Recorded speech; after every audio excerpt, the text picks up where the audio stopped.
وہ یہ ہے کہ کاروبار نہیں چل رہا، گاہک نہیں آتے، برکت کا کوئی وظیفہ بتا دیں۔ جی، جیسے مارکیٹ میں ہوتی ہے، دکان کوئی کاروبار چل رہا ہے، اس میں واقعاً ہو جاتا ہے کہ گاہک بہت کم آتے ہیں۔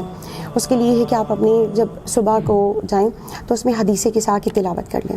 حدیث قصا کے بعد پانی ہے، کچھ میٹھا رکھ دیا، یا اگر نہیں بھی کر سکتے تو وہی چینی رکھ دی، جیسے چائے میں آتے ہیں مہمان تو اس میں شوگر جو ہے وہ مکس کر کے دے دی جائے، اس میں برکت ہوتی ہے۔ جی بالکل۔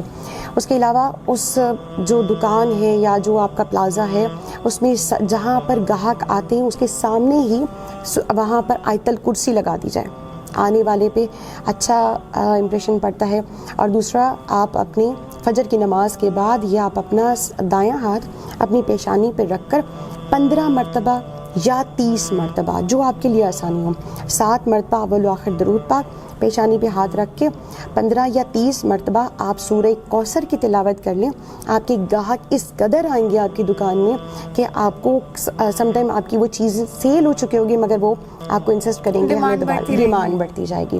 اس طرح بھی ہے۔ اور پھر اپنی دکان میں بھی ہر مل کے دھنی دینا سٹارٹ کر دیں۔ وہ دھنی دینے چھوٹی چھوٹی سی چیزیں ہیں جن کو آپ نے اپنی روزمرہ کی زندگی کا حصہ بنانا ہے، اور آپ بہت ساری ایسی چیزوں سے بچ سکتے ہیں جو آپ کی زندگی میں ڈسٹربنس کریٹ